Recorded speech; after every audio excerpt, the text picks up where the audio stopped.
Après l'intervention très brillante du fondateur du RGR, le Rassemblement des Gabonais républicains, je vais m'aventurer à aller avec tous les Gabonais qui vont m'écouter en détail sur des points précis, observer ensemble pourquoi les Gabonais ne sont plus d'accord avec Ali Bongo Ondimba.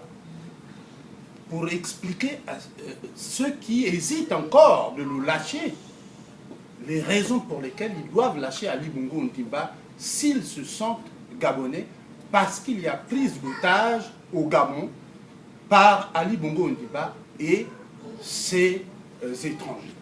Donc, ce n'est pas une démarche intellectuelle, c'est une démarche fraternelle que je vous propose.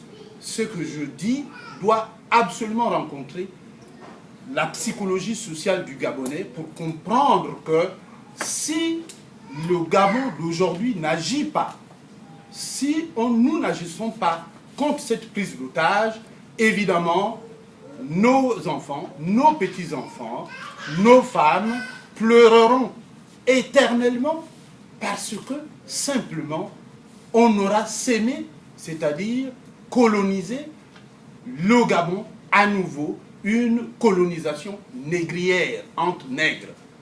Parce que M. Ali Bongo Ondimba, il est né biafrais, il a été adopté par justement M. et Mme Bongo Albert Bernard et Joséphine Kama Bongo. Je crois que c'était le deuxième couple présidentiel de notre pays. Nous l'avons adopté comme un frère, mais il se comporte en mercenaire parce qu'il a tourné le dos aux Gabonais de souche. Il faut citer, même si les gens n'apprécient pas la terminologie des Gabonais de souche, il y en a partout. Il y a des Gabonais de souche, il y a des Nigérians de souche, il y a des Libanais de souche, il y a des Français de souche, et il y a des Américains de souche qui sont des Native Americans. So, nous sommes en train de vouloir faire en sorte que, ensemble, nous trouvions comment sortir de la prise d'otage de M. Ali Bongo Ondimba / Akombesi. Parce qu'ils sont deux aujourd'hui qui sont au pouvoir. Ce n'est plus une affaire d'Ali Bongo Ondimba tout seul, mais carrément toute une organisation contre, si vous voulez, qui conspire contre la souveraineté territoriale du Gabon et la souveraineté financière du Gabon. Donc, c'est une invite à la libération, parce que le mot libération, c'est un mot trop intellectuel et vaste. Ce qu'il faut faire, c'est comment sortir de la prise d'otage, parce que nous sommes en otage. J'insiste beaucoup sur cette terminologie qui doit sonner justement dans la conscience des Gabonais. Alors, nous disons que pourquoi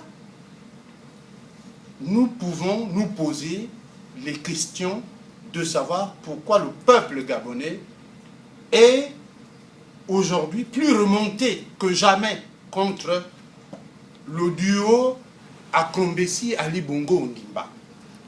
1.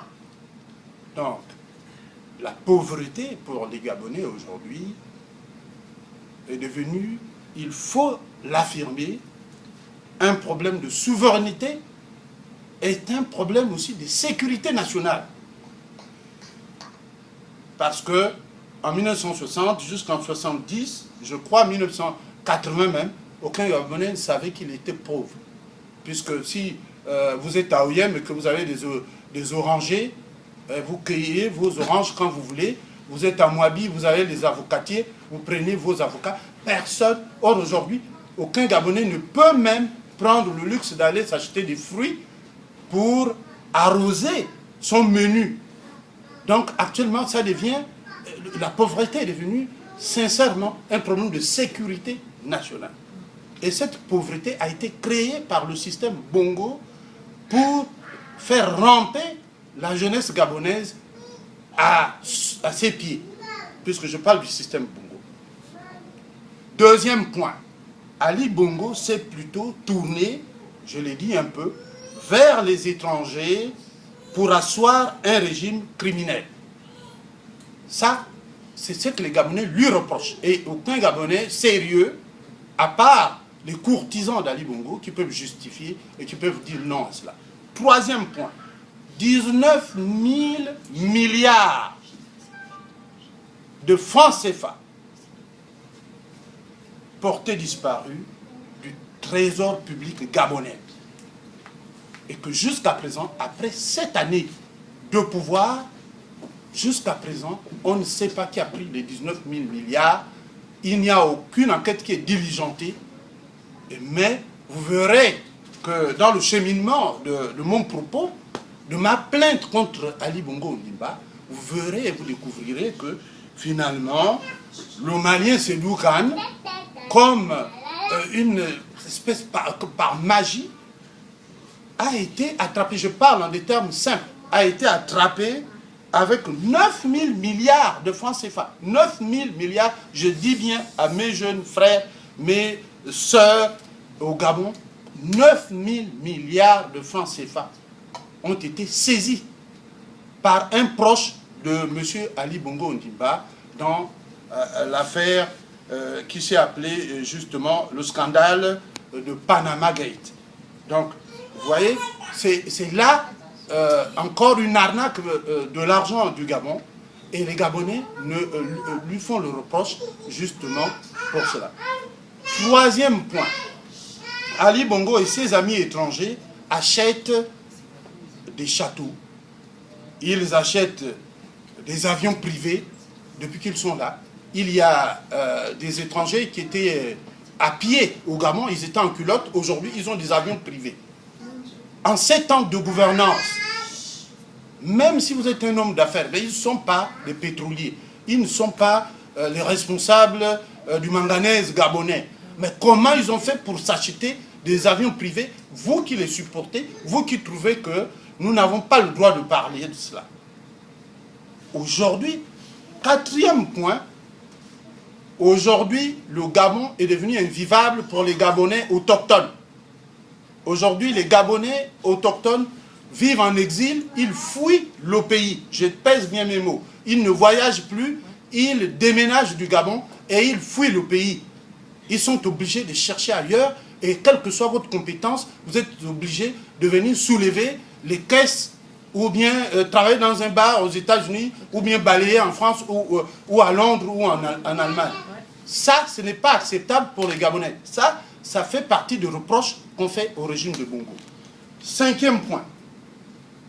Ali Bongo, mon partenaire du RGR l'a dit, a promis 5 000 logements par année au Gabon. Et il y avait les moyens qui sont diligentés pour ça.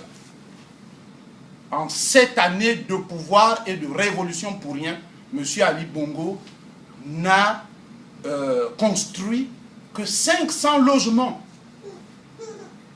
par an. Compte 5 000 logements. Donc, si on fait les calculs, vous qui nous suivez, vous verrez par exemple que donc, en 7 années, il avait promis 35 000 logements au Gabon. Aujourd'hui, il en sort après 7 années de pouvoir avec 500 logements et quelques. 500 et quelques logements. Il a parlé de 800. J'ai fait bien mes calculs. C'est 537 logements par an. Et donc, ça fait à peu près 3 000 logements contre 35 000 logements. Alors, les Gabonais sont fâchés. C'est des fausses promesses parce qu'il y a de l'argent, alors qu'il y a les châteaux à Paris, il y a les châteaux en Turquie, il y a les châteaux aux États-Unis, il y a les châteaux partout qui ont été justement découverts que M. Bongo et ses acolytes à Combessi et tous les autres. Bon, je ne veux pas m'attaquer réellement aux étrangers parce que sans Ali Bongo, nos amis africains qui sont là, parce que dans la conscience du Gabonais, ça a été que l'étranger, c'est toujours l'Africain. Non. L'étranger, c'est aussi le Libanais, l'étranger, c'est aussi le Français, mais c'est surtout le Libanais, le Français, et puis les autres qui sont étrangers, parce que les autres, on peut s'asseoir ensemble et discuter parce que le Gabon a un déficit démographique. Nous comptons sur les amis africains pour pouvoir reconstruire le Gabon. Donc le Gabon ne peut pas s'inscrire dans la logique de s'opposer à l'arrivée des étrangers au Gabon. Pas question. Nous savons pertinemment que l'économie nationale ne peut se bâtir qu'avec le concours des énergies, des intelligences des autres amis, des autres peuples africains d'abord. Bien, alors, 6e point, puisque je vous ai parlé, je vais aller point par point. Ali Bongo a enlevé tous les parents proches de son défunt père adoptif, du travail, parce que je parle en termes simples, et a donné les postes que tous les Bateke, les Obamba, les Bandjabi, que M. Bongo, pour les étrangers, bon, ils ne connaissent pas ces peuples-là, mais les Gabonais comprennent que M. Bongo, Albert Bernard avait laissé, il les a enlevés du pouvoir, il a remplacé les étrangers, et ça ne passe pas. Ça ne passe pas dans la communauté gabonaise. On estime que c'est de l'arnaque et c'est du vol, c'est un pillage, le terme même, c'est le pillage économique.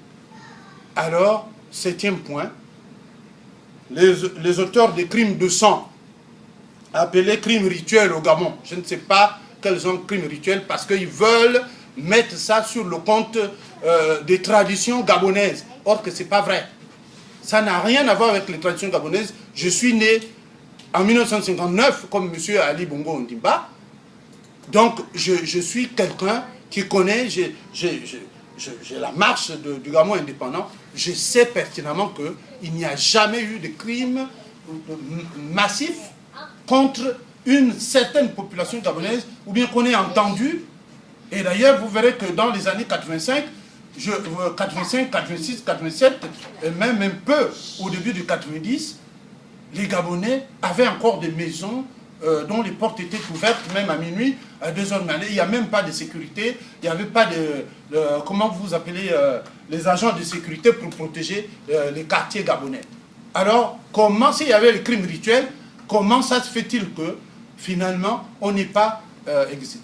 Bon, vous nous direz que on connaît toutes ces choses-là. Non, il faut que nous vous répétions que voici pourquoi M. Ali Bongo Ondimba est vomi par le peuple gabonais. Voilà pourquoi nous revenons sur ces choses-là que vous connaissez. Eh bien, 8e point, les Gabonais ne peuvent plus tolérer l'arrogance. L'arrogance, c'est-à-dire que quand tu diriges un pays, tu ne peux pas te permettre de penser que tu peux marcher sur la tête de tout le peuple. Il y aura des gens qui vont te dire arrête, parce que nous en Afrique, par exemple, le Gabon est un pays africain, ça ne se dirige pas avec les armes. La seule grande arme qui dirige un peuple en Afrique, effectivement, c'est l'arme psychologique, l'amour, la respectabilité, l'honneur, la dignité. Nous sommes à la recherche de ces dignitaires-là qui peuvent nous amener justement à restaurer la dignité des Gabonais.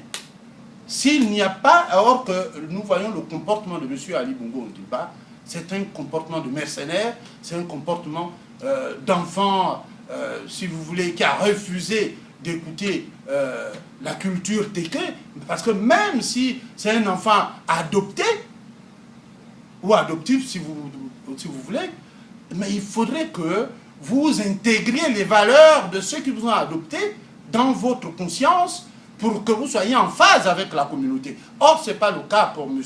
Ali Bongo Ondimba. Eh bien, 10e point, vous verrez qu'il y a la situation administrative, finalement, de M. Ali Bongo. Donc, ce n'est pas seulement un problème parce qu'il est étranger, alors on ne veut pas des étrangers. Non, il y a la constitution, la loi de loi. Moi, je suis Moupounou. Chez nous, on dit qu'il y a la mère de toutes les Ngoudjimira, c'est-à-dire que la mère de toutes les lois. Celle qui est acceptée, qui fait qu'aujourd'hui tu sois chef et que tu sois accepté. Ngoudjimira, la constitution gabonaise, interdit à l'enfant adopté d'être le chef de clan. Par contre, donc Ngoudjimira nous dit bien que l'enfant adopté que vous avez amené, par exemple, que votre femme a amené dans